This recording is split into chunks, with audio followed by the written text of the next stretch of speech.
The combination of public anger and the irritation of his boss ended the political career of Andrew Mackay. But what of his wife? There's certainly public anger in Julie Kirkbride's Bromsgrove constituency. But unlike her husband, she appears to have the support of David Cameron, though his backing isn't exactly wholehearted. To be fair to Julie, she does genuinely live in London. That is where her son goes to school. That's her main home, and she does genuinely have a home in her constituency on which she claims a second home allowance. So I do think that we have to look at that case separately. Obviously, there are some questions raised in the papers today about other people living in the house, yes, and she'll have to answer those questions. But I do think the two cases are actually quite different. The News of the World reported that her brother lives rent-free in her constituency home, and because she claims expenses on it, that's a technical breach of Commons rules. She texted Sky News to say, "My brother is an integral part of my childcare, and I couldn't do my 7-day-a-week job without him."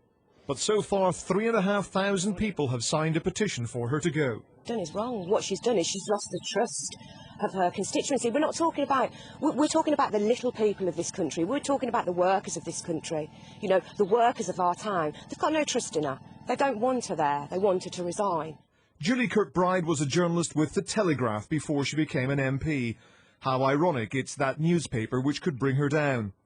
Among the latest revelations, nearly a third of MPs pay relatives to work for them. The president of the Scottish Liberal Democrats, Malcolm Bruce, who employs his wife at their home on Deeside, claimed thousands of pounds on the running of both his London flat and his constituency home. His boss says he's looked into it and is satisfied with his explanation. Nick Clegg says he hopes the next election, whenever it is, will be a turning point in British politics.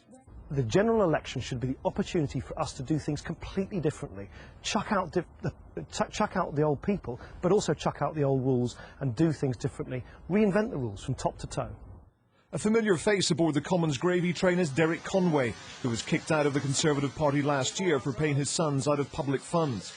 Curiously, even though he has a home in his constituency on the edge of London and a flat close to Westminster, he also claimed for items to be used in a house he owns 330 miles away in Northumberland, explaining that he worked on parliamentary business there.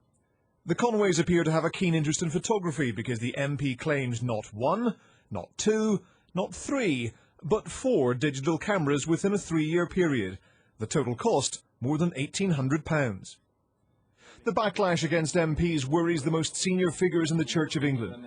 The Archbishops of Canterbury and York have issued a joint statement urging voters not to turn to the British National Party in next month's European elections. Ian Woods, Sky News.